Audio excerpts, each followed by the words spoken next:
But please let me introduce you this paradigmatic case is how you can transform a nuclear disaster into not only a touristic destination, but as well a kind of social revolution of your local population, and how you use this to involve the whole country's mentality into a new perspective and change the mentality of your population. Is kind of surprising and a lot very inspiring to us. So no more delays, please give a hand to Kateryna and Jaroslav from CHERNOBYL Tour, please. Thank you.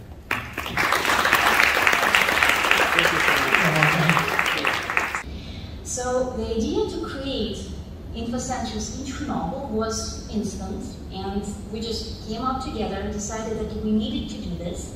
And the next day we already went to buy just primitive layout. We took all the books of the liquidators that we had with us. We took some dosimeters and maps. And we went to the place where tourists entered Chernobyl zone, to the checkpoint. This is how it looked like. So this is Sergei that Yaroslav has mentioned.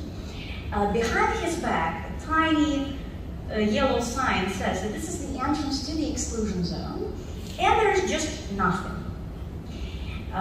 When we decided that we needed to create an informational center, we realized that it would be really confusing and complicated because this land does not exist officially.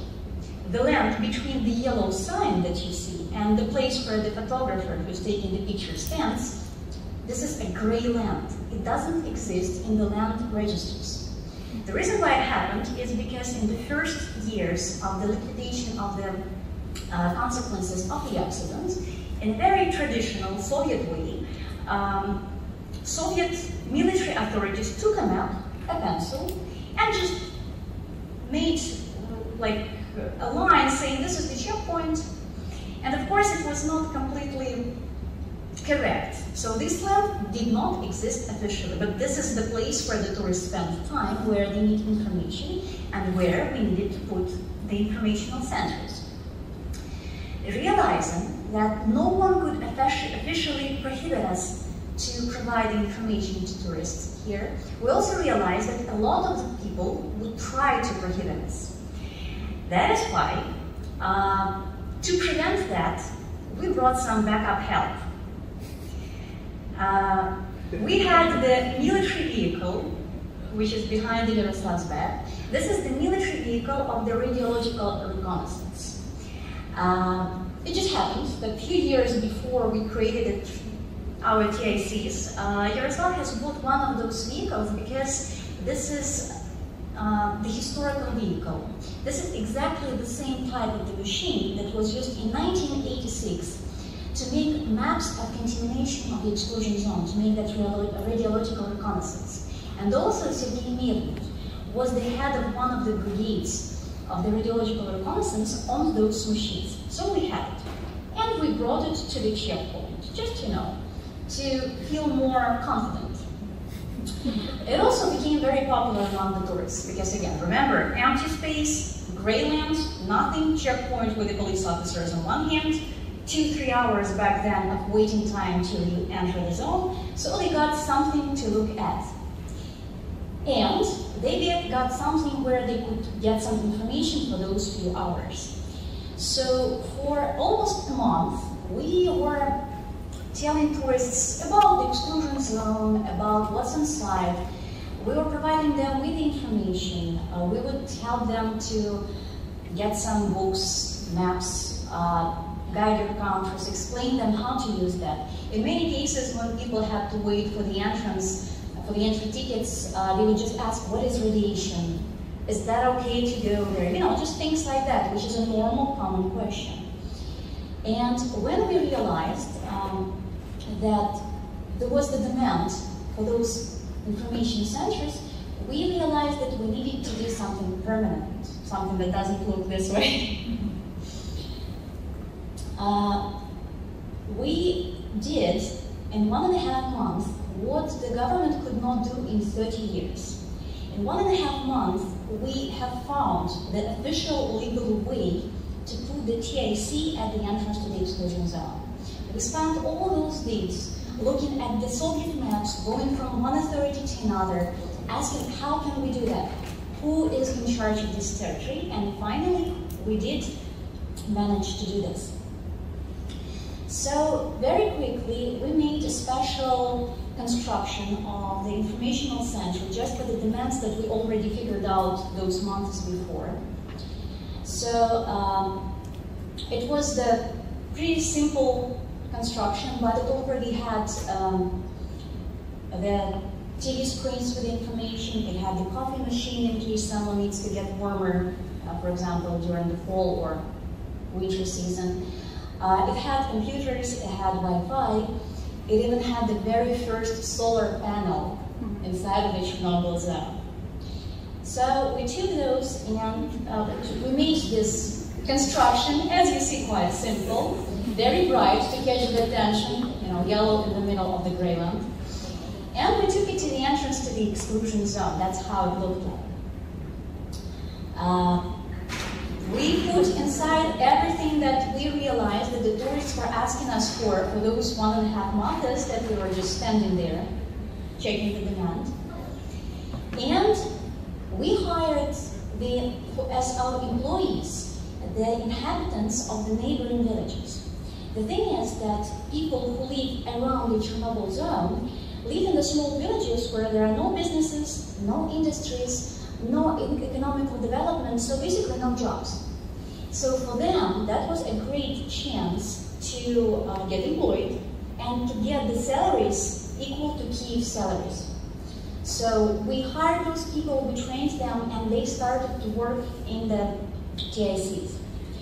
A little bit later, we got demand for the second TIC at the entrance, so we could work not only with the tourists who were entering Chernobyl, but also who were leaving Chernobyl. We had, by the moment, we have over 500 different items of souvenirs, books, and so on, produced in Ukraine. It's also another thing that we do. We do not sell anything that is being made not inside of the Ukraine. So no China goods, nothing like that, only Ukrainian production. Later, we realized that we needed to have more and more info centers inside of the Chernobyl zone because each year the amount of the tourists was doubling. And also we realized that Chernobyl zone is like a huge historical museum. So it's inappropriate to put bright yellow things inside, although it looks bright, but we cannot change the authenticity of this place. So that is why in 2 places, in the ghost city of Pripyat and by the military radar that we already showed you, we put info centers that look like this. This is a historical bus. Why is it historical? Because, well, first of all, it's old, obviously. And secondly, these were the buses that were used on one hand to evacuate people from Chernobyl exclusion zone after the accident. And secondly, after the accident, those liquidators were going to work and back from work in buses like that. So we restored completely those buses. We put those inside of the Chernobyl zone, and right now the tourists, what they can do? They can enter one of those buses, they can take a look, they can take behind the driver's wheel, and then they can also go to the back of each bus where we have small information desks and get some information, connect to the internet or whatever they need. And also those buses have more particular information about the location where they were located. So like Pripyat bus tells you more about Pripyat. Radar bus tells you more particularly about the radar. This is, for example, Pripyat bus. That's the type of the vehicles that were used for the evacuation of the ghost city. And right now, those information centers became like small islands of civilization inside of this abandoned post-apocalyptic world of Chernobyl exclusion zone. To give you the general idea, what do we do right now in those TICs? It's not only souvenirs and coffee. It's like a huge machine, if you can put it this way, that produces services. So first of all, that's the information. Telling people what is exclusion zone, what industries are located inside, about the natural reservation of Chernobyl that we have, about all those things. We tell them how to get inside of the Chernobyl zone, because before the TACs, the situation was the following.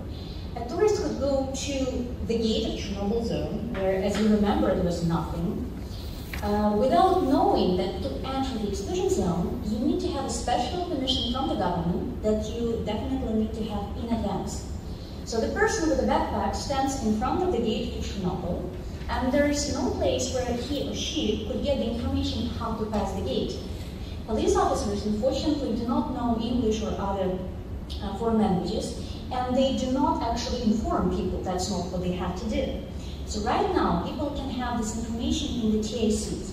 If they want to, they can also book a tour. If not, they can just get the general information about that. Another thing that is really popular among the tourists is storage. Because to enter the exclusion zone, you need to have special permissions for certain things, like, for example, drones. It's possible to take the drone with you inside the exclusion zone, but you also have to have a special permission. In case if you brought a drone with you, the police officers would not allow you to take a drone with you, even if it's somewhere at the back of the bus. So you wouldn't leave your drone in the middle of the field, right?